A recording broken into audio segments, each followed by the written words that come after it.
మీకు ఆపించుకోవచ్చు టైం కూడా. కోల్ మైన్స్ నుంచి వస్తుంది కదా. కోల్ మైన్స్ అంటే మనకి జనరల్గా it is far located from the power plants.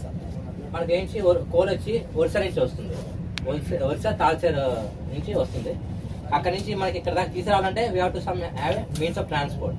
జనరల్గా మనకి రైల్వే లైన్ సపోర్ట్ తీసుకుంటున్నాం, కానీ డైరెక్ట్ ఇక్కడ రైల్వే లైన్ లేదు కాబట్టి we're using the rail up to the some slidings. 3 slidings ఉన్నాయి మనకి. ఒకటి గంగవరం పోర్ట్, ఇంకొకటి కంకటాపల్లి, ఇంకొకటి బయ్యవరం. ఈ 3 స్లైడింగ్స్ కి from the Orissa to the sidings through rail వస్తుంది. From the sidings to the power plant we are using with the help of trucks use చేసుకొని we are transporting the coal inside the plant. ఇప్పుడు మనది total capacity వచ్చి 520 into 2 1040 megawatt. 520 మెగావాట్కి how much coal మామూలుగా ఎంత ఉంటుంది requirement, coal requirement rough estimate ఎంత అవుతుంది? 8,000 tons పర్ డే కావాలి. 8,000 tons అంటే ఆల్మోస్ట్ 400 trucks కావాలి for generating the 1 unit 520 megawatt. Total 2 units కావాలంటే 800 trucks కావాలి. 800 trucks ఆఫ్ కోల్ మనకి బయట నుంచి వస్తే వీ కెన్ టోటల్ 2 ప్లాంట్స్ని ఫుల్ కెపాసిటీతో 1 day రన్ చేయగలుగుతాం. అంటే ఆల్మోస్ట్ 1600 tons ఆఫ్ కోల్ కావాలి పర్ డే కన్జంప్షన్. ఇప్పుడు 1600 tons ఆఫ్ కోల్ కావాలంటే యూజ్ అమౌంట్ ఆఫ్ కోల్ వస్తుంది. దాన్ని మనం బాయిలర్లోకి పంపించాలంటే we have to have some handling system. దాన్ని ఏంటంటే కోల్ హ్యాండ్లింగ్ సిస్టమ్ అంటాం. ఇప్పుడు ఏంటంటే వచ్చిన కోల్ అన్లోడ్ చేయాలి. అన్లోడ్ చేసి దాంట్లో ఫారెన్ మెటీరియల్స్ ఉంటే రిమూవ్ చేయాలి. రిమూవ్ చేసిన బయట నుంచి వచ్చి కోల్ బల్క్ సైజ్ ఉంటుంది, కానీ దాన్ని some bring it out some final size. అక్కడ నుంచి మళ్ళీ ఇంకా పౌడర్ చేసుకుని మనం బాయిలర్ పంపించాలి. ఇలా చేయాలంటే డైరెక్ట్ 1 step అవుతుంది. ఇదేనా సెవెరల్ స్టేజెస్. ఫస్ట్ ఏంటంటే అన్లోడింగ్ మెకానిజం. 800 trucks అన్లోడ్ చేయాలంటే జనరల్ ఒక మామూలు మనిషి అయితే ఒక ట్రక్ అన్లోడ్ చేయాలంటే దగ్గర 20 minutes పడుతుంది విత్ హెల్ప్ ఆఫ్ 10 manpower. అలా అన్లోడ్ చేయాలంటే ఎంతమంది మ్యాన్ పవర్ కావాలి, మనం అంతగా మనం ఇవ్వగలుగుతామా? ఇవ్వలేము. దానికోసం ఏం చేస్తామంటే ఇక్కడ 3 types ఆఫ్ అన్లోడింగ్ మెకానిజమ్స్ అదే. జనరల్లీ ఒకటి ఏంటంటే 2 వచ్చి రైల్వే లైన్కి సపోర్టింగ్ అన్లోడింగ్ మెకానిజమ్స్, ఒకటి ట్రక్ మాత్రమే. కానీ మనం ఈ 3ని యూజ్ చేసుకుని total we're using for the total trucks. First వచ్చి ట్రాక్ ఓపర్. ట్రాక్ ఓపర్ అంటే 200 meters ఆఫ్ లెంత్ లైన్ ఒకటి ఉంటుంది. Along the line we're having the side ways, we're having the openings, grating ఉంటుంది. ఆ గ్రేటింగ్ నుంచి below that one we're having the hopper like mechanism. Hopper like mechanism ఉంటుంది along the 200 meters లైన్లో. ఇప్పుడు ఏదైతే coal వస్తుందో ఆ కోల్ ఏమవుతుందంటే సైడ్ వేస్లో అన్లోడ్ చేసుకొని ఆ హాపర్ లైన్కి కోల్ డంప్ చేస్తాం. కోల్ డంప్ చేసిందంతా మనకి హాపర్లో మనకి ఏమవుతుంది, కలెక్ట్ అయిపోతుంది. వన్స్ ఆ కోల్ కలెక్ట్ అయిన తర్వాత దాన్ని ఏం చేయాలి, మనం మెయిన్ ప్లాంట్లో తీసుకురావాలి. అలా తీసుకురావాలంటే ఎలా యూజ్ చేస్తాం? ఇక్కడ అంటే అక్కడి నుంచి అక్కడికి రోడ్డు మీద ట్రక్స్ మీద తీసుకొచ్చాం. మెయిన్ ప్లాంట్లోకి అక్కడి నుంచి అక్కడికి అరౌండ్ 3.2 kilometers ఉంది లైన్. ఎలా తీసుకెళ్తాం? కన్వేయర్ బెల్ట్ వాడతాం. కన్వేయర్ బెల్ట్ వచ్చింది ఏంటంటే జనరల్గా ఇప్పుడు వచ్చింది హాపర్ నుంచి డైరెక్ట్ కన్వేయర్ బెల్ట్ మీద పడేయలేం. దానికోసం ఏం చేస్తామంటే హాపర్కి ఏంటంటే we're having the stopping mechanism. Direct ఇలా ఓపెన్ వస్తుంది, దానికి కింద ఒక స్టాపింగ్ మెకానిజం ఉంటుంది. ఈ మధ్యలో ఏమవుతుందంటే వీఆర్ హ్యావింగ్ 200 mm గ్యాప్ ఉంటుంది, సైడ్ వేస్లో ఉంటుంది గ్యాప్. ఇప్పుడు సైడ్ వేస్ గ్యాప్ ఉన్నప్పుడు ఈ సైడ్ వేస్లో ఏం చేస్తామంటే కోల్ అన్లోడ్ చేయడానికి మెకానిజం ఒకటి ప్యాడిల్ పీటర్ ఒక వాడతాం. ఆ ప్యాడిల్ పీటర్ ఏం చేస్తే జస్ట్ అన్లైక్ స్ట్రక్చర్ ఆ 200 mm గ్యాప్లో ఏం చేస్తుంది, ఇలాగా డ్రాగ్ చేసుకుంటూ మన బెల్ట్ మ్యాక్కి కోల్ని ట్రాన్స్ఫర్ చేస్తాం. అలా కోళ్ళు బెల్ట్ మ్యాక్ వచ్చేస్తుంది హాపర్ నుంచి. అది sack hopper, first unloading mechanism. Second one ఇది వ్యాగన్ టిప్పర్. జనరల్ అది ట్రైన్ ద్వారా వస్తుంది వ్యాగన్స్ ఏంటంటే we can tilt up to 180 degrees tilt చేసుకొని అది వ్యాగన్లో హాపర్లోకి పడేస్తాము. అక్కడ నుంచి సేమ్ మెకానిజం ద్వారా అక్కడ ఏంటంటే డైరెక్ట్గా లెంతీ స్ట్రక్చర్ కాదు, ఓన్లీ ఒక్క సింగిల్ హాపర్ ఉంటుంది. ఎందుకంటే సింగిల్ వ్యాగన్ ఒకటే అన్లోడ్ చేయగలుగుతాం ఒకసారికి. అప్పుడు ఏం చేస్తాం, ఆ సింగిల్ హాపర్ నుంచి వైబ్రోఫేటర్స్ అని ఒకటి ఉంటుంది. అది సైడ్ వేస్ ఓపెనింగ్ ఉంటుంది, కానీ వైబ్రోఫేటర్ ఏం చేస్తుంది, వైబ్రేట్ చేస్తూ ఆ కోల్ని కన్వర్ట్ బెల్ట్ మ్యాక్కి ట్రాన్స్ఫర్ చేస్తాం. అలాగే second unloading mechanism wagon filter. Third one is the truck hopper. Truck hopper అంటే ఏం లేదు, ట్రక్ ఏంటి అక్కడికి వెళ్తుంది స్లైడింగ్ అన్లోడింగ్ మెకానిజం అయితే అక్కడ ఏం చేస్తే 45 degrees టిల్ట్ చేస్తుంది ట్రక్ని. అప్పుడు మనం ఏం చేస్తాం, ట్రక్ని మొత్తం అంతా కోల్ని హాపర్లోకి డంప్ చేస్తాం. డంప్ చేసి అక్కడ వైబ్రేటర్ ద్వారా మనకి బెల్ట్ మ్యాక్కి we can transfer the coal. ఇలాగ 3 అన్లోడింగ్ మెకానిజం ద్వారా ట్రాన్స్ఫర్ అయిన కోల్ని సింగిల్ బెల్ట్కి ఒక మెయిన్ కన్వేయర్ లైన్ ఉంటుంది, దాని మీద తీసుకొచ్చేస్తాం with help of transfer point. Transfer point అంటే ఏం లేదు, కన్వేయర్ బెల్ట్ లా పైకి వెళ్ళి అక్కడ హాపర్ ఉంటుంది, హాపర్లో కోల్ పడేస్తుంది, కింద మళ్ళీ హాపర్ నుంచి అగైన్ ఇంకో కన్వేయర్ బెల్ట్ స్టార్ట్ అవుతుంది. అలాగే మనం ట్రాన్స్ఫర్ పాయింట్ అనేది క్రియేట్ చేస్తాం. ఎందుకంటే కన్వేయర్ బెల్ట్ స్ట్రైట్గా తీసుకెళ్ళడానికి అవుతుంది, సైడ్ వేస్ అవ్వదు. కాబట్టి we're using the transfer point for the change the direction of the transportation of the coal with help of conveyor belts. ఇలాగా కోల్ ట్రాన్స్పోర్ట్ అవుతుంది. ఇలా వచ్చిన కోల్ ఏం చేయాలి, బల్కీ సైజ్ వస్తుంది. ఒక్కొక్కటి దగ్గర 20 mm సైజు కోల్ వస్తుంది. అంత సైజు వస్తే దాన్ని డైరెక్ట్గా మనం యూజ్ చేయలేం. దానికోసం ఏం చేయాలంటే we're bringing to a 20 mm size, 20 mm to 10 mm size reduce చేసేస్తాం. ఇలా రెడ్యూస్ చేయడానికి వీఆర్ యూజింగ్ క్రష్ హౌస్. ఇదే క్రష్ హౌస్ బిల్డింగ్ అంటాం. అదే మెయిన్ లైన్ వరకు వచ్చిన క్రష్ కోల్ అంతా ఈ క్రష్ హౌస్ ఏం చేస్తామంటే we are bringing to the up to 20 to 10 mm size తీసుకొచ్చేస్తాం. వచ్చినప్పుడు ఇక్కడ ఏమైనా ఫారెన్ మెటీరియల్స్ వచ్చే ఛాన్స్ ఉంటుంది. ఇప్పుడు ఆ ఫారెన్ మెటీరియల్ ఏమైంది, మెటల్ అవ్వచ్చు, వుడ్ అవ్వచ్చు, బ్యాగ్స్ అవ్వచ్చు, ఏవో మెటీరియల్ ఇవి కోల్డ్లో మిక్స్ అయ్యానుకోండి ఏమవుతుంది, ఫస్ట్ మెటల్ పార్టికల్స్ ఏమవుతాయి, ఇటు డ్యామేజ్ ద క్రషెస్. తర్వాత ఏంటంటే బ్యాగ్స్ కానీ వుడ్ పార్టికల్స్ ఏమొచ్చాయి అనుకోండి, ఇటు డిగ్రేడ్ ద ఎఫిషియన్సీ, మన ఎఫిషియన్సీ ఆఫ్ కోల్. అప్పుడు ఏం చేయాలి, ఇవన్నీ రిమూవ్ చేయాలి. ఇలా రిమూవ్ చేయడానికి ఫస్ట్ ఏంటంటే ఈ సెంట్రల్ లైన్లో మనకి ఏంటంటే మాన్యువల్ పికప్ ఒకటి ఉంటుంది. అక్కడ ఏం చేస్తారంటే మనుషులు ఏంటంటే బెల్ట్ మీద ఒక స్ట్రక్చర్ ఉంటుంది, స్ట్రక్చర్ మీద నించొని వాళ్ళు ఏం చేస్తారు, they will pick up the manually foreign materials, ఏవైతే విజిబుల్ మెటీరియల్స్ ఉంటాయో వుడ్ కానీ బ్యాగ్స్ కానీ వాళ్ళు మాన్యువల్ పికప్ చేసి అక్కడ చిన్న ఫనల్స్ ఉంటే ఫనల్స్ కిందకి పడేస్తాం. అలాగా విజిబుల్ మెటీరియల్స్ అన్ని కూడా రిమూవ్ చేస్తాం from the coal. Next metal particles అనేవి కోల్డ్లో మిక్స్ అయిపోయి కలర్ అనేది కోల్ పార్టికల్స్ అలాగే ఉంటాయి. అది మనం ఈజీగా ఐడెంటిఫై చేయాలి విజిబుల్ గా. దానికోసం ఏం చేస్తాం, we're using the ILMS, inline magnetic separator. Before entering the crusher మనకి ఉంటుంది, అది కన్వేర్ బెల్ట్ మీదే ఉంటుంది. అది ఏం చేస్తుంది అంటే it will detect the metal particles and it will attract the metal particles with help of electromagnets. Electromagnets వల్ల హై ఫీల్డ్ ఎలక్ట్రోమాగ్నెట్స్ ఉంటాయి. అవి మ్యాగ్నెట్ అవి క్యాప్చర్ చేసుకొని అవి ఏం చేస్తాం, దానికి సైడ్ వేస్ మనకి ఒక స్క్రాప్ బాక్స్ ఉంది, ఆ స్క్రాప్ బాక్స్ పడేసి we can eliminate the metal foreign particles from the coal. అలాగా మన కోల్ పార్టికల్స్ నుంచి ఇంప్యూరిటీస్ రిమూవ్ చేస్తాం. అక్కడి నుంచి ఏమవుతుంది, we're crushing down to 20 to 10 mm size crush చేసి ఆ కోల్ని ఏం చేస్తాం అంటే క్రష్డ్ కోల్ని మనం బాయిలర్ బంకర్స్ పంపిస్తాం. బంకర్స్ అంటే ఏం లేదు, జస్ట్ పెద్ద పెద్ద ఫనల్స్ ఉంటాయి. ఆ ఫనల్స్ ఏంటి ఏ హాపర్ లా ఉంటుంది, దాంట్లో పడేస్తారు. అక్కడ నుంచి మిల్లికి వెళ్ళేటట్టు అరేంజ్మెంట్ ఉంటుంది, అది హాపర్స్ అంటారు. అలాగే మనకి 8 హాపర్స్ ఉంటాయి ఒక బాయిలర్కి. 8 హాపర్స్ ఒక్కొక్క కెపాసిటీ వచ్చి 2000 tons. అలా 10,000 tons అనేది మనం 8,000 tons అనేది మన బంకర్ పక్కనే స్టోర్ చేసుకోవచ్చు. ఇప్పుడు 8,000 tons ఫిల్ అయిపోయింది.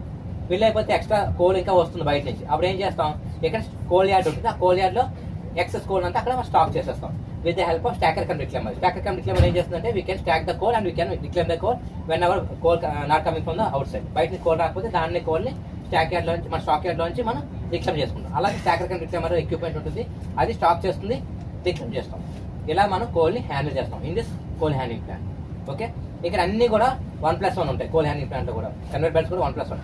ఒక్క కన్వర్ట్ బెల్ట్ రన్ చేస్తే 2 యూనిట్లు రన్ చేసేయచ్చు, అంత అమౌంట్ ఆఫ్ కోల్ ట్రాన్స్ఫర్ చేస్తాం. ఇప్పుడు ఇన్ కేస్ వన్ లైన్ అనేది ఏదైనా ప్రాబ్లం వచ్చి ఆగిపోద్ది అనుకోండి, సెకండ్ స్టాండ్ బై లైన్ అనేది మనం రన్నింగ్లో తీసుకొచ్చి we can without having interruption we can transfer the coal from the coal yard to the main plant. ఇలా మనం CHP అనేది వాడతాం. ఇప్పుడు మన కోల్ ఇదంతా కోల్ పార్ట్. నెక్స్ట్ ఈ కోల్ అంతా బర్న్ చేస్తాం. బర్న్ చేస్తే ఏం ప్రొడ్యూస్ అవుతుంది, యాష్ ప్రొడ్యూస్ అవుతుంది. ఇప్పుడు 8,000 tons ఆఫ్ కోల్ ఒక యూనిట్ బర్న్ చేస్తే ఇట్ మ్యాక్సిమం వర్స్ట్ కోల్ అయితే 40% to 45% ఆఫ్ యాష్ ప్రొడ్యూస్ అవుతుంది. అంటే ఆల్మోస్ట్ 4,000 to 4,500 tons అనేది యాష్ వచ్చేస్తుంది. ఇంత యాష్ వస్తే ఇప్పుడు కోల్ ఎంత హ్యాండిల్ చేస్తున్నామో సేమ్ అలా యాష్ని కూడా హ్యాండిల్ చేయగలుగుతాం. అలా హ్యాండిల్ చేయడానికి యాష్ హ్యాండ్లింగ్ ప్లాంట్ వాడతాం. ఇక్కడ ఏంటంటే డైరెక్ట్గా బాయిలర్లో బంకర్లోని కోల్ బర్న్ అవుతుంది కదా, బాయిలర్ ఫర్నెస్లోని ఎప్పుడైతే బర్న్ అవుతుందో అక్కడ 2 types of Ashes will be produce. మీరు ఎప్పుడైనా బయట ఏమైనా మంట కానీ మీరు బర్న్ చేస్తాం అనుకోండి, వుడ్ కానీ ఏమైనా పేపర్స్ కానీ బర్న్ చేసినప్పుడు అప్పుడు ఎలా ఉంటుంది, కింద యాష్ అనేది ఉండిపోతుంది, కొంత ఏమవుతుంది ఎయిర్తో పాటు బయటకి ఎగిరిపోతూ ఉంటాయి. అలాగే ఇక్కడ కూడా సేమ్ అంతే, 2 types of ashes, one is bottom ash, another is the fly ash. ఇలా 2 types ఆఫ్ యాషెస్ ఫామ్ అవుతాయి. బాటమ్ యాష్ సెటిల్ చేస్తే బాయిలర్ బాటంలో సెటిల్ అయిపోతుంది. అనదర్ ఫ్లై యాష్ అనేది ఎయిర్తో బర్న్ అవుతుంది కదా, బర్న్ అయినప్పుడు ఎయిర్తో పాటు ఎగ్జాస్ట్ ఎయిర్తో పాటు మనకి ఏమవుతుంది బయటకి అట్మాస్ఫియర్కి వెళ్ళిపోవడానికి ఛాన్స్ ఉంటుంది, అది ఫ్లై యాష్. ఇప్పుడు ఏంటంటే ఫస్ట్ మనం బాటమ్ యాష్ ఎలా హ్యాండిల్ చేస్తామంటే ఇట్ విల్ సెటిల్ అయితే బాటమ్ ఆఫ్ ద బాయిలర్ కదా, ఇది సెటిల్ అయినప్పుడు ఏమవుతుందంటే ఈ సెటిల్ అయింది అనేది కింద హాపర్ లైక్ అరేంజ్మెంట్ దగ్గర ఒక స్పైరల్ లైక్ అరేంజ్మెంట్ ఉంటుంది. అది క్లింకర్ గ్రైండర్ ఒకటి ఉంటుంది, అంటే జస్ట్ ఏంటంటే గట్టిగా అయిపోతుంది. అది ఏం చేస్తాం అంటే ఇప్పుడు ఎప్పుడైనా మీకు గొయ్యలు తీసినప్పుడు ట్రాక్టర్ వెనకాల ఒక స్పైరల్ లైక్ స్ట్రక్చర్ చూసారా, హోల్స్ రోడ్ల మీద అటువంటి చెట్ల కోసం హోల్స్ చేసినప్పుడు హోల్స్ కోసం ఒక స్పైరల్ అరేంజ్మెంట్ ఉంటుంది. అది ఎలా తిప్పుతూ ఉంటే హోల్స్ అలా ఫామ్ అవుతూ ఉంటుంది కదా, మట్టి అలా తీసేస్తుంటుంది. సేమ్ అలాంటి అరేంజ్మెంట్ ఉంటుంది. ఆ అరేంజ్మెంట్ ఏమవుతుందంటే అలా తిరుగుతున్నప్పుడు అక్కడ యాష్ పార్టికల్స్ బాటమ్ యాష్ అన్ని కూడా దాంట్లో పడి అలా పక్కకు అలా తోస్తూ ఉంటుంది. ఇలా తోసిన పక్కకి సాగ్రిగేట్ చేసిన యాష్ని మనం ఏం చేయాలి, ఆ బాయిలర్ దగ్గర నుంచి బయట యాష్ పాండ్ అనేది అక్కడి నుంచి 2 kilometers ఉంటుంది పైప్ లైన్, అక్కడికి ట్రాన్స్ఫర్ చేయాలి. ఇప్పుడు యాష్ అనేది ఇస్తే సాలిడ్ పార్టికల్. ఈ సాలిడ్ పార్టికల్స్ ని ఇక్కడ నుంచి అక్కడికి ఎలా ట్రాన్స్ఫర్ చేస్తాం? బాటమ్ ఆఫ్ ద బాయిలర్ నుంచి యాష్ పాయింట్కి ఎలా ట్రాన్స్ఫర్ చేస్తాం? సాలిడ్ పార్టికల్స్ ఎలా ట్రాన్స్ఫర్ చేస్తాం? ఓకే, కన్వేర్ యూస్ చేద్దాం అనుకున్నాం. కన్వేర్ యూస్ చేద్దాం అనుకుంటే బాటమ్ యాష్ ఎప్పుడు కూడా లైట్ పార్టికల్స్ వస్తాయి. ఇప్పుడు కన్వేర్మెంట్ అంటే just open arrangement. Open arrangement లో అట్మాస్ఫియర్ ఓపెన్ అరేంజ్మెంట్ పెట్టాం అనుకోండి, గాలికి ఏమవుతుంది? ఎగిరిపోయి మొత్తం అంతా ఇక్కడే ఉంటుంది, యాష్ అంతా బయట ఉంటుంది, కన్వేర్మెంట్ మీద ఏముండదు. అందుకోసం ఏం చేస్తామంటే ఇక్కడ we're using the with help of support of water support తీసుకుంటాం. ఇప్పుడు ఏం చేస్తాం అంటే ఇప్పుడు యాష్ పార్టికల్స్ ని వాటర్ లో మిక్స్ చేసి స్లర్రీ కింద ఫామ్ చేసేస్తాం. స్లర్రీ కింద ఫామ్ చేసేస్తే ఇప్పుడు జస్ట్ లైక్ లిక్విడ్ మీడియం అయిపోతుంది. లిక్విడ్ మీడియం అయితే we can use the pumps use చేస్తే పైప్ ద్వారా పంపించుకోవచ్చు కదా. అలా మనం ఏం చేస్తామంటే యాష్ పాయింట్ కి హై ప్రెషర్ పంప్స్ ద్వారాగా బాటమ్ బాయిలర్ దగ్గర నుంచి అక్కడికి పంపించుకుంటాం. ఇప్పుడు ఏంటంటే బాటమ్ బాయిలర్ లోనే హై ప్రెషర్ పంప్ ద్వారాగా క్లిక్కర్ గంటలో పంపించినప్పుడు ఈ స్లర్రీ ఫామ్ అయిపోతూ ఆ పంపు ద్వారాగా మనం ఏం చేస్తామంటే యాష్ స్లర్రీ పంపోస్ ఒకటి ఉంటుంది, అక్కడ ఇంకా ఫర్దర్ గా ఇంకా డైల్యూట్ చేస్తాం. ఇలా డైల్యూట్ చేసి అక్కడ నుంచి యాష్ పాయింట్ పంపించేస్తాం. అలా 2 కిలోమీటర్ లెంత్ లోని ఈ పంపు ద్వారా మనం యాష్ అనేది ట్రాన్స్ఫర్ చేస్తాం with the help of water. Okay, ఇది బాటమ్ యాష్. సరే, what about the fly ash? Fly ash ఏమవుతుంది? మనం ఫర్నెస్ లోని పార్టికల్స్ బర్న్ అయినప్పుడు ఈ ఎయిర్ కూడా బర్న్ అయ్యి CO2 SO2 some exhaust gases form అవుతాయి. ఇప్పుడు ఎగ్జాస్ట్ గ్యాసెస్ కూడా ఈ ఫ్లై యాష్ పార్టికల్స్ ఏమవుతుంది? బయట అట్మాస్ఫియర్కి వెళ్ళిపోయే ఛాన్స్ ఉంటుంది. మనం ఇప్పుడు for suppose 4000 tons of ash ఉంది. 4000 tons of ash bottom ash ఎంత ఉండొచ్చు? It is almost 60-40 ratio. 60% bottom ash ఉంటే 40% ఫ్లై యాష్ ఉంటుంది. అంటే ఫ్లై యాష్ అక్కడ ఫ్లై యాష్ కూడా ఎక్కువ లార్జ్ 2000 టన్స్ దాకా ఉండొచ్చు ఆల్మోస్ట్. ఇప్పుడు 2000 టన్స్ అంటే it is not a small quantity. అది కూడా ఏం చేయాలంటే దానికి ఇప్పుడు ఆ ఎయిర్ తో బయటకు వెళ్ళిపోతూ ఉంటే దాన్ని ఏం చేయాలి? We have to trap that fly ash from the exhaust gases.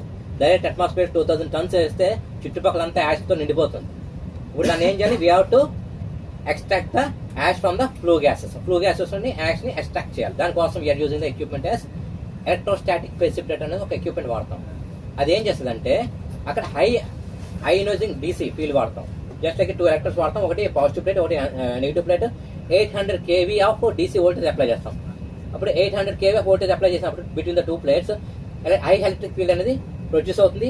ఈ ప్రొడ్యూస్ అయినప్పుడు ఈ మధ్యలో ఏదైతే ఫ్లూ గ్యాస్ ఫ్లై యాష్ వెళ్తుందో ఈ ఏదైతే యాష్ పార్టికల్స్ ఉంటాయో అవి కరోనా వల్ల ఏమవుతుందంటే కరోనా డిశ్చార్జ్ వల్ల అయోనైజ్డ్ పార్టికల్స్ కింద ఫామ్ అయిపోతుంది.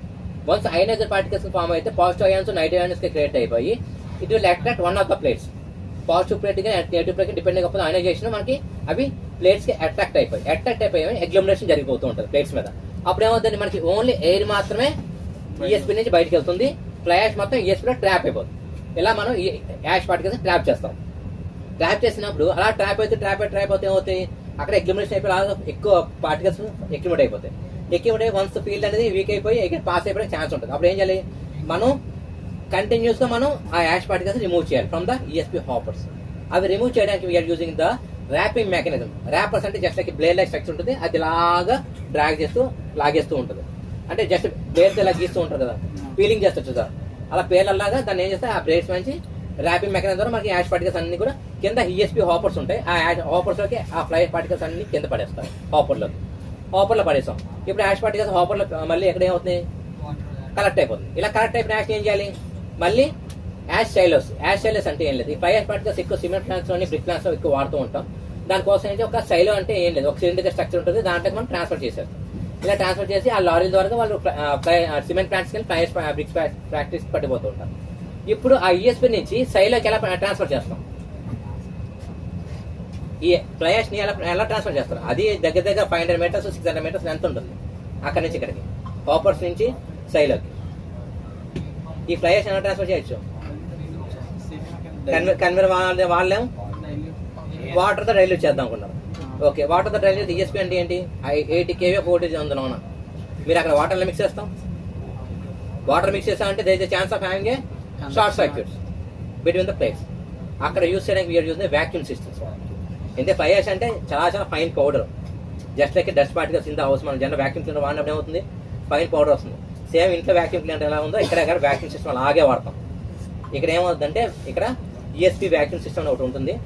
అక్కడ ఏమైతే కంట్రోల్ ఉందో మనకి వాక్యూమ్ సిస్టమ్ ద్వారా ఆ హాపర్స్ ఉన్న యాష్ ని వాక్యూమ్ సిస్టమ్ ద్వారా మనం పుల్ చేసి అక్కడ బ్యాక్ ఫిల్టర్స్ ఉంటాయి. ఆ బ్యాక్ ఫిల్టర్స్ ఈ ఫ్లై యాష్ పార్టికల్స్ ని కలెక్ట్ చేసుకుని మనం హాపర్ లోకి పంపించుకుంటాం, యాష్ స్టైల్లోకి పంపించుకుంటాం. ఇలా ఇక్కడ మనం వాక్యూమ్ సిస్టమ్ వాడతాం. అర్థమైనా? ఒక దగ్గర ఏం చేస్తే కెనల్ బెడ్ వాడాము సాలిడ్ పార్టికల్స్, ఇంకో దగ్గర వాటర్ వాడాము, ఇంకో దగ్గర వ్యాక్యూమ్ సిస్టమ్.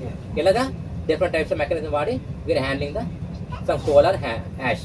ఇలా హ్యాండిల్ చేస్తాం. ఇప్పుడు కోల్ పార్ట్ యాష్ పార్ట్ అయింది. ఇలా అయింది. ఇప్పుడు ఇవన్నీ ఎందుకు చేస్తున్నారు? In order to produce the electricity. మనం ఇక్కడ యూస్ చేసే టర్బైన్ స్టీమ్ టర్బైన్ వాడతాం. స్టీమ్ టర్బైన్ కావాలంటే మనకి ఏం కావాలి? వాటర్ కావాలి. వాటర్ కావాలంటే ఏ టైప్ ఆఫ్ వాటర్ వాడతాం? హై ప్యూర్ వాటర్ వాడాలి. ఎలాంటి ఇంప్యూరిటీస్ ఉండకూడదు. ఎందుకంటే ఏం ఇంప్యూరిటీస్ ఉన్నాయనుకోండి, సాల్ట్స్గా ఏమున్నాయంటే మన turbine dates 30 years to 40 years life రావాలి. ఇంప్యూర్ వాటర్ వాడామనుకోండి అది 5 years కూడా రాదు. ఇది టర్బైన్ అయితే వెరీ హైలీ కాస్ట్ ఎక్విప్మెంట్. ఇప్పుడు మన 30 years to 40 years లైఫ్ రావాలంటే దానికి ఏం వాడాలి? ప్యూర్ వాటర్ వాడాలి. వాటర్ మీకు ఎక్కడి నుంచి కావాలి? వాటర్ రిసోర్స్ కావాలి. జనరల్ వాటర్ రిసోర్స్ ఏముంటాయి? రివర్స్ ఉంటాయి. ఇక్కడ ఏమైనా రివర్స్ చూసారా? మీ దగ్గరలో వచ్చిన లేక్ అని చూసారా దగ్గరలో? ఇక్కడ రివర్స్ లేక్స్. మరి వాటర్ ఎక్కడి నుంచి వస్తుంది? సీ వాటర్ వాడతాం. సీ వాటర్ ఏంటి? High saline water. More than 10,000 TDS of turbidity of total reserves also ఉంటాయి. 10,000 అంటే ఇంట్లో మనం తాగుతాం కదా వాటర్ ఎంత ఉంటుంది? మున్సిపల్ వాటర్ అయితే 150 ఉంటుంది. ఆర్ఓ వాటర్ అంటే less than 50 ఉంటుంది. 10,000 ఎక్కడ, 50 ఎక్కడ? మీరు తాగేది కూడా ప్యూర్ వాటర్ కాదు. మన ప్యూర్ వాటర్ తాగకూడదండి. అంతలా బీచ్ వాటర్ని మనం ఏం చేయాలి? సెవరల్ స్టేజెస్ యూస్ చేసి ప్యూర్ వాటర్ కింద కన్వర్ట్ చేయాలి. దానికోసం ఫస్ట్ ప్రాసెస్ ఏంటంటే డీసాలినేషన్ ప్లాంట్ ఒక ప్లాంట్ వాడతాం. అదేం చేస్తుందంటే సీ వాటర్ని మొత్తం రా వాటర్ కింద కన్వర్ట్ చేస్తాం. రా వాటర్ అంటే అప్ టు 400 TDS దాకా డౌన్ చేస్తాం విత్ జస్ట్ లైక్ ఆరో ప్రాసెస్. మీకు ఇంట్లో ఆరో ప్రాసెస్ రివర్స్ ఆస్మోసిస్ ప్రాసెస్ అంట. ఇంట్లో మీకు వాటర్ ప్యూరిఫైర్స్ ఉన్నాయా? దాంట్లో కూడా ఆరో మెంబ్రెన్స్ ఉంటాయి. అదే సేమ్ ప్రాసెస్ వాడతాం. ఇప్పుడు ఆరో ప్రాసెస్ వాడి దాంట్లో ఏం చేస్తుంది అంటే రిజల్ట్ ఎక్కువ ఉంటుంది. ఇక్కడ ఏంటంటే ఇక్కడ హై మైక్రో ఫిల్టర్స్ ఉంటాయి, వెరీ వెరీ మైన్యూట్ ఫ్లోరస్ ఉంటాయి. దాని ద్వారా అప్పుడు ఏమవుతుంది? మ్యాక్సిమం సాల్ట్స్ అని రిమూవ్ అవుతాయి. కానీ అక్కడి నుంచి ఫ్లోరిన్ మెటీరియల్ ఏమైనా ఉంటే అవి పాస్ అయిపోతాయి వాటర్తో పాటు. అలాంటి మెటీరియల్స్ అన్నింటి కూడా రిమూవ్ చేయడానికి యాసిడ్స్తో మిక్స్ చేస్తాం. యాసిడ్స్తో మిక్స్ చేసిన ఏమవుతుందంటే పర్సిపిటేషన్ ఫామ్ అయ్యి సమ్ సాలిడ్ పార్టికల్స్ కన్వర్ట్ చేసి రిమైనింగ్ ఇంప్యూరిటీస్ని అలా రిమూవ్ చేస్తూ ఉంటాం. అలా రిమూవ్ చేసేసి we're bringing down to more than 10,000 to 400 TDS వరకు డీసాలినేషన్ ప్లాంట్లో తెప్పించేస్తాం.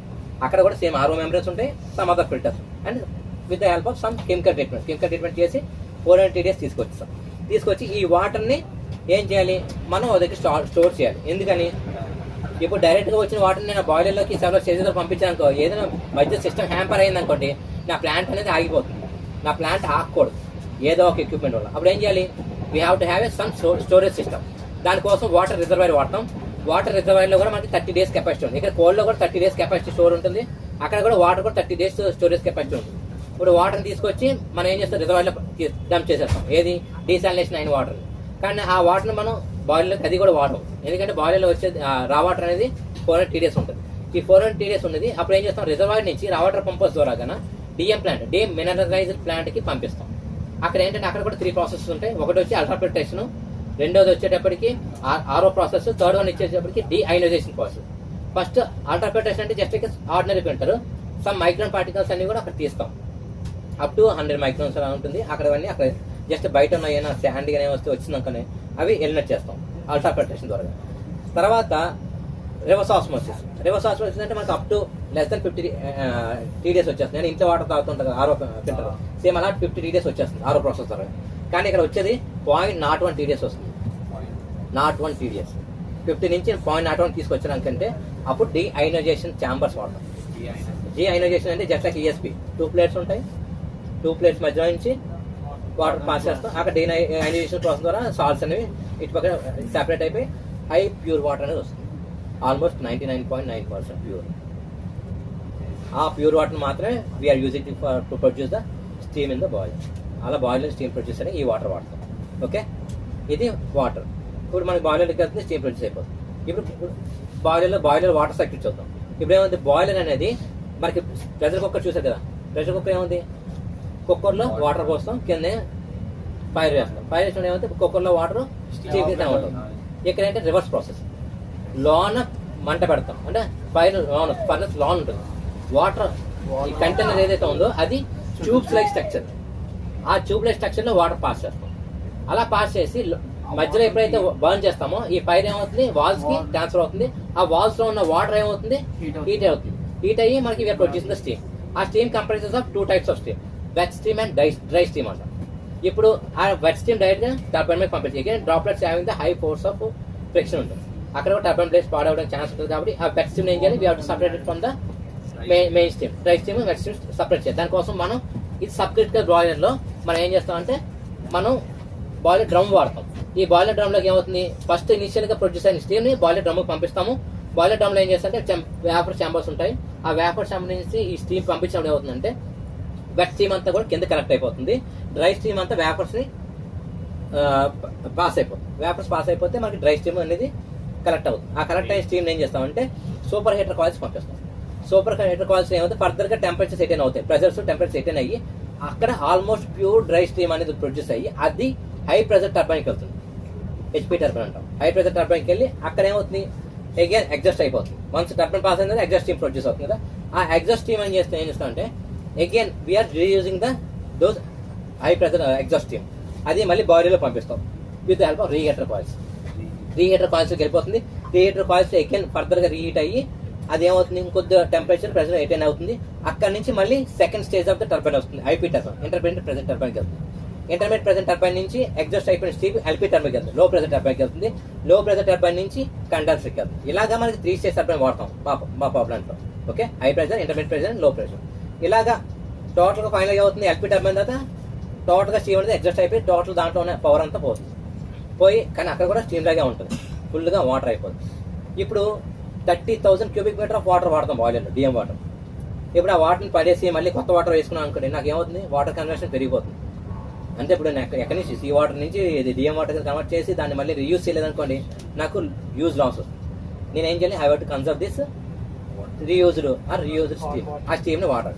ఇప్పుడు దాన్ని రీయూజ్ చేయాలంటే ఇది స్టీమ్ సర్క్యూట్ అయింది, వాటర్ స్టీమ్ సర్క్యూట్ అయింది. కింద ఎగ్జాస్టెడ్ స్టీమ్ ఉంటుంది, నాట్ వాటర్. ఆ ఎగ్జాస్టెడ్ స్టీమ్ బాయిలర్లో పంపించాలనుకోండి, పంపించగలమా? పంపించవచ్చు. ఎలా పంపించవచ్చు? Already pressurise circuit. ఈ ప్రెజరైజ్ సర్క్యూట్ పంపించాలంటే విత్ హెల్ప్ ఆఫ్ పంపు పంపించాలి. పంపు పంపించాలంటే ఎంత కెపాసిటీ పంపు పెట్టాలి? జనరేటర్ ఎంత కెపాసిటీ ఉంటుంది అంత పెద్ద కెపాసిటీ ఆఫ్ మోటార్ పెట్టాలి పంపు.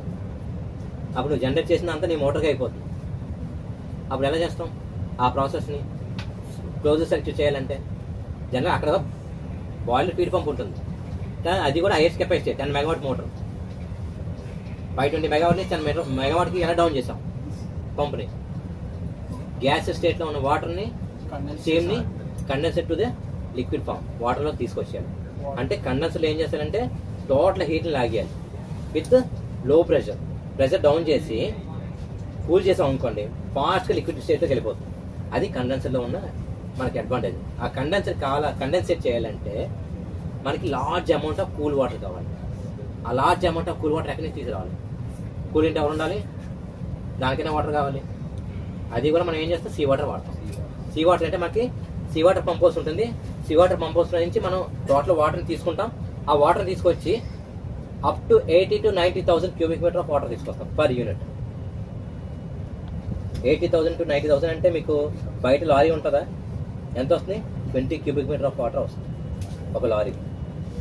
ఇక్కడ 90,000 క్యూబిక్ మీటర్ ఆఫ్ వాటర్ అంటే చూస్తుంది ఎంత huge quantity per hour. 80,000 cubic metre per అవర్లో వస్తుంది. ఇప్పుడు ఆ వాటర్లోని only 1,000 cubic metre of water మాత్రం డీసాలినేషన్ ప్లాంట్కి వెళ్తుంది. డీసాల్కి వెళ్ళేది ఓన్లీ 1,000, రిమైనింగ్ 89 ఆల్మోస్ట్ అది కండెన్సర్లోకి వెళ్తుంది. దాంట్లో ఒక కొంచెం పాటు 500 cubic metre water some external చిన్న కూలింగ్ పంపులు వాడతాం.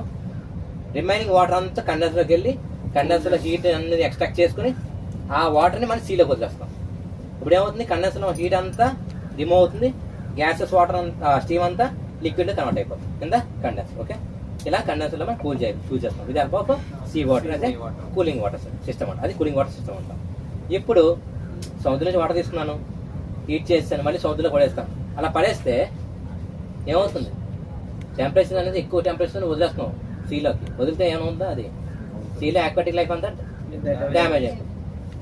దాన్ని డ్యామేజ్ చేయకుండా ఉండడం కోసం as per norms intake line and outtake అదే outfall that temperature difference should be maximum 7 degrees.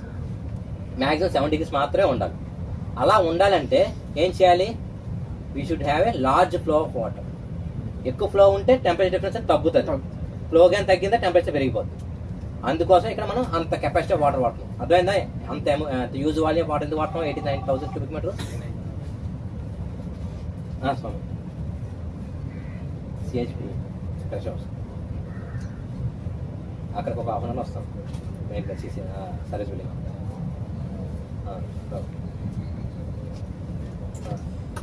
వస్తుంది.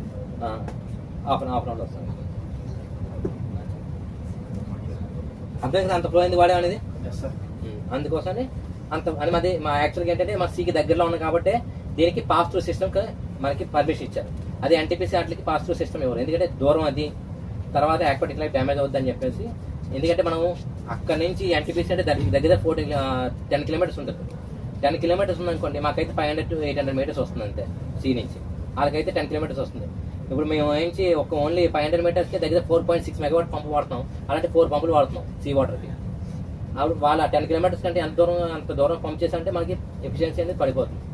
అందుకోసం ఏం చేస్తారంటే వాళ్ళు కూలింగ్ టవర్స్ వాడతాం. నేచురల్ కూలింగ్ టవర్స్ చూసి ఉంటారు, పెద్ద పెద్ద టవర్స్ ఉంటాయి ఎన్టీపీసీలో. ఇక్కడ మాకు కూలింగ్ టవర్స్ లేదు, ఎందుకంటే మేము సీకి దగ్గర కాబట్టి లార్జ్ వాల్యూమ్ ఆఫ్ వాటర్ తీసుకోవడానికి ఛాన్స్ ఉంది కాబట్టి మాకు ఈ పర్మిషన్ ఇచ్చారు. ఇప్పుడు నెక్స్ట్ ఏంటంటే ఫర్దర్గా ఇలాంటి పర్మిషన్స్ ఎక్కడ ఇవ్వడం లేదు. ఈ ప్లాన్తో వాళ్ళు స్టాప్ చేస్తారు. ఇలా పాస్ త్రూ సిస్టమ్స్ అన్నీ కూడా natural cooling towers force cooling towers వాడాలని చెప్పి పర్మిషన్స్ ఇచ్చారు ఇప్పుడు నుంచి. నెక్స్ట్ కొత్త పవర్ ప్లాంట్స్ కానీ. Okay, this is the cooling water cycle. The water అర్థమే కదా, కూలింగ్కి తర్వాత స్టీమ్కి ఈ వాటర్ వాడుతున్నాం. ఓకే, ఇదంతా కూడా water circuit. Next generator, electrical. ఇప్పుడు ఏమైంది, మన టర్బైన్ రొటేట్ చేస్తాం, మెకానికల్ పవర్ ప్రొడ్యూస్ అవుతుంది. అదే షాఫ్ట్ మన జనరేటర్ కి కపుల్ చేస్తాం. అప్పుడు జనరేటర్ తిరుగుతూ ఉంటే మనకి ఏమవుతుంది, produce electricity in the generator. ఇప్పుడు జనరేటర్ ప్రొడ్యూస్ అవుతుంది, అదేమవుతుంది 520 మెగావాట్ జనరేటర్. అంటే వోల్టేజ్ లెవెల్ ఎంత ఉండొచ్చు,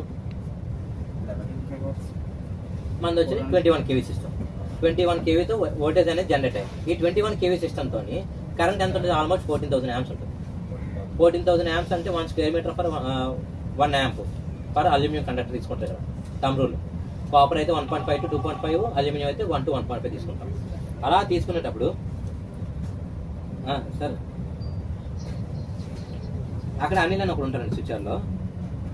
అతను మీరు లోన్కి వెళ్ళండి, అక్కడ అనిల్ అని అడగండి, అడిగితే మీకు అనిల్ అని వస్తారు. అతను మీకు స్విచ్చర్లో తీసుకుంటారు.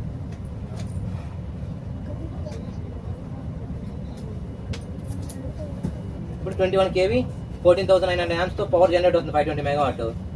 ఇప్పుడు అంత అమౌంట్ ఆఫ్ పవర్ని నేను ఏం చేయాలి, ఎక్కడో గ్రిడ్కి పంపించాను. ఇప్పుడు ఎందుకంటే నా ప్లాంట్ అనేది టోటల్ పవర్ అనేది పక్కనే డిస్ట్రిబ్యూషన్ కాదు, ఎక్కడో మొత్తం ఓవరాల్ ఆంధ్రప్రదేశ్ లేదా పక్క స్టేట్కి ఇవ్వడానికి మనం గ్రిడ్కి పంపించాను. గ్రిడ్కి పంపించాలంటే ఎలా పంపిస్తాం, 14,900 amps అంటే కండక్టర్ సైజ్ వస్తుంది.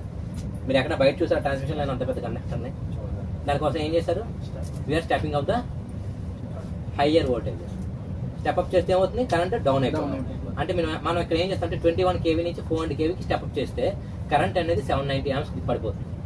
790 amps వచ్చేస్తే మనం 520 మెగావాట్ని 400 kV పొటెన్షియల్తో ఆల్మోస్ట్ 760 amps తోనే మనం ట్రాన్స్ఫర్ చేసేస్తాం పవర్ గ్రిడ్కి.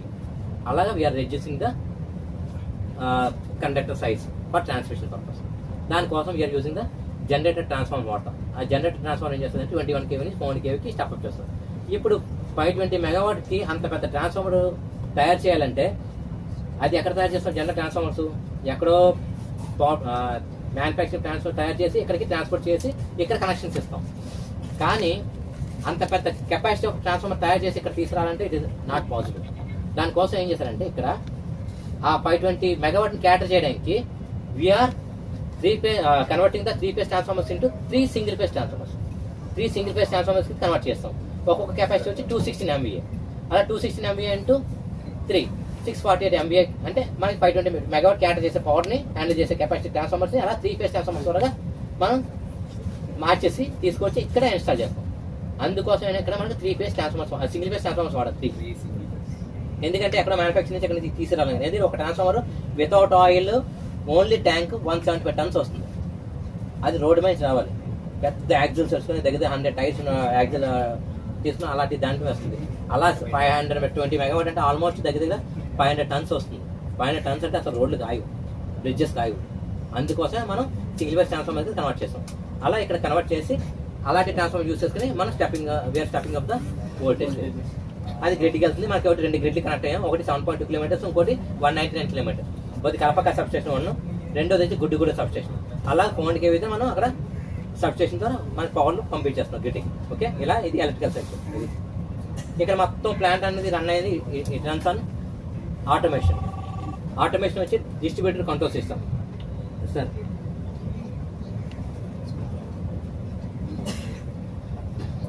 హలో, ఎవరు అక్కడ అని సెక్యూరిటీ, నేను బయటికి పిలుస్తూ ఉన్నాను ఫోన్ చేసి.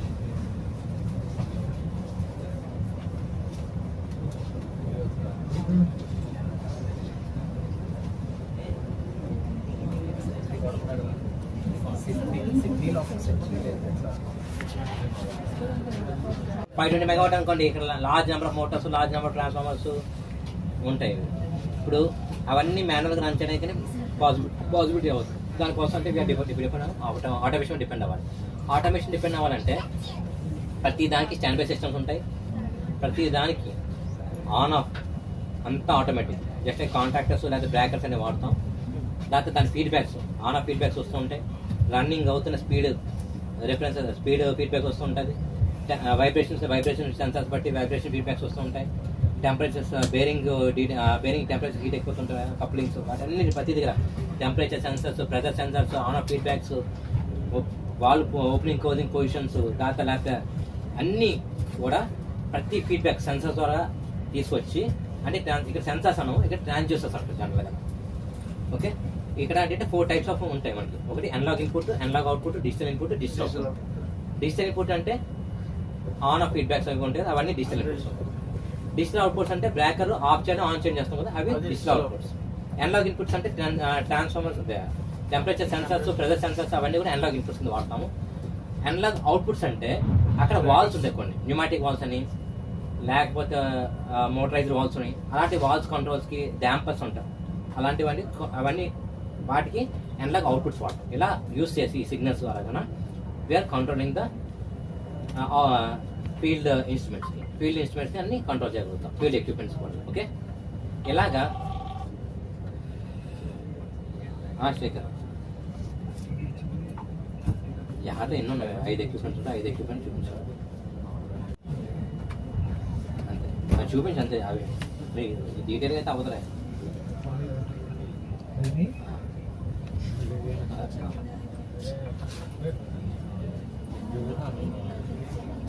ఇలాగా ఫీల్డ్ ఇన్స్ట్రుమెంట్స్ నుంచి ఫీల్డ్ ఎక్విప్మెంట్స్ ని మనం ఆపరేట్ చేస్తాం. దానిలో డీసీఎస్ అంటే distributor control system. It just like a group of PLCs. Group of PLC అంటే ఒక క్రష్ వస్తుంది అనుకుని దానికి ఒక పిఎల్సీ పెడతాం, ఒక టర్బైన్ ఉందనుకో దానికి ఒక పిఎల్సీ పెడతాం, జనరేటర్ ఉందనుకో దానికి ఒక పిఎల్సీ పెడతాం.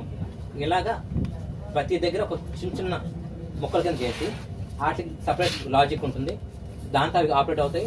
దాని నుంచి మెయిన్ ఒక కంట్రోల్ సిస్టమ్ ఉంటుంది, సర్వర్స్ 2 సర్వర్స్ ఉంటాయి, మెయిన్ బ్యాకప్ సర్వర్. వాటికి వీటి మొత్తం కంట్రోల్స్ దానికి వెళ్తాయి. వెళ్ళి మొత్తం టోటల్ కంట్రోల్ అంతా మెయిన్ కంట్రోల్ ప్లాంట్ ఉంది, మెయిన్ మన కంట్రోల్ సిస్టమ్, దాని దగ్గర మొత్తం అంతా ఆపరేట్ చేస్తాం.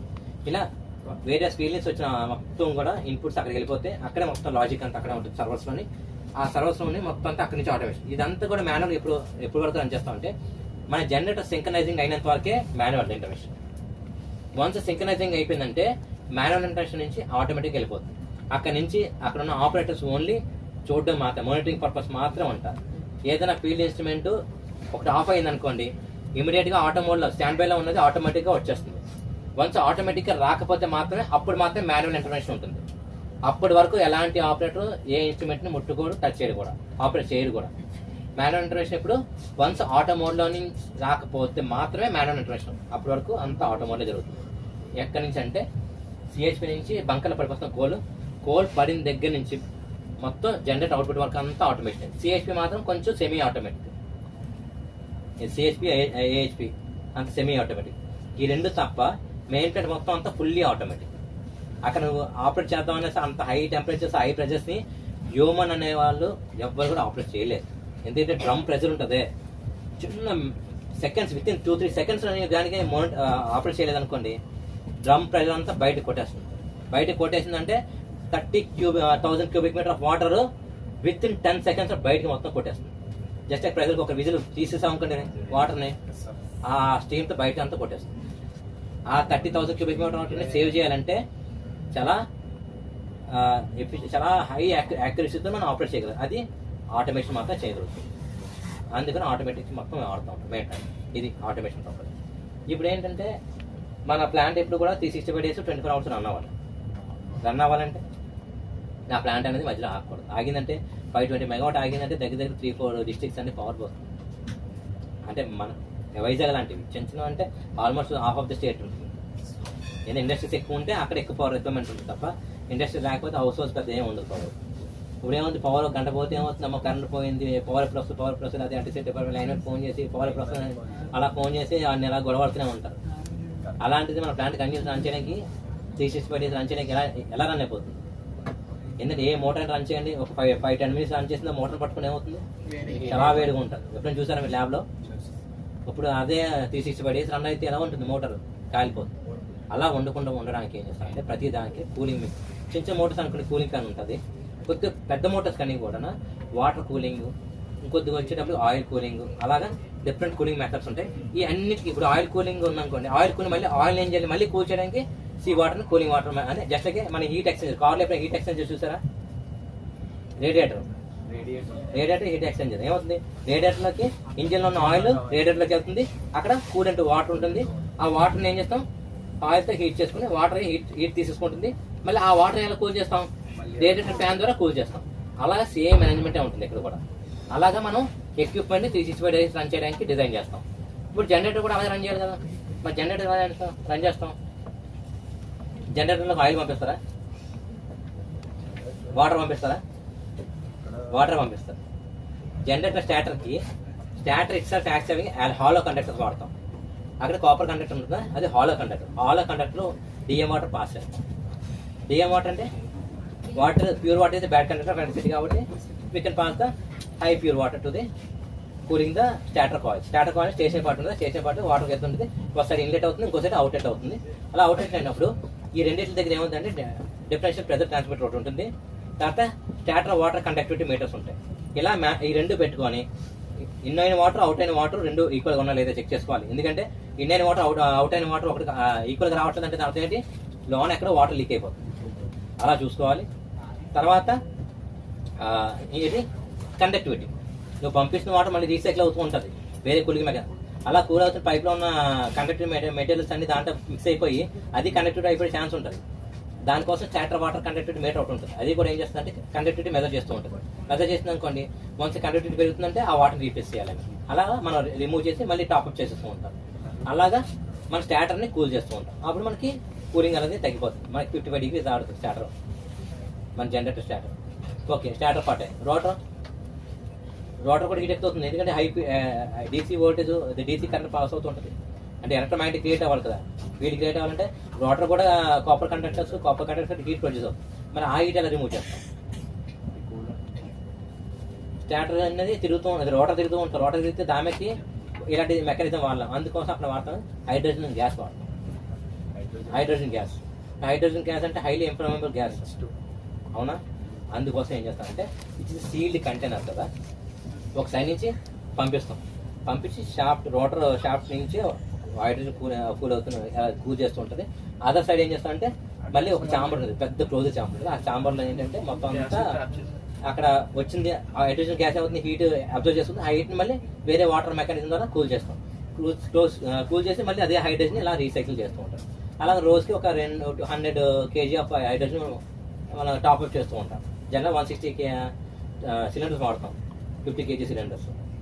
అలాగా మనకి 2 సిలిండర్స్ రోజు పడుతుంటాం హైడ్రోజన్. ఇలాగ మనం రోటర్ని కూల్ చేస్తాం. అలాగే స్టార్టింగ్ రోటర్ని కూల్ చేసి మనం జనరేటర్ 365 days రన్ చేస్తాం. ఓకే, ఇంకేం డౌట్స్ ఉన్నాయి ఇక్కడ దాంట్లో? సైడ్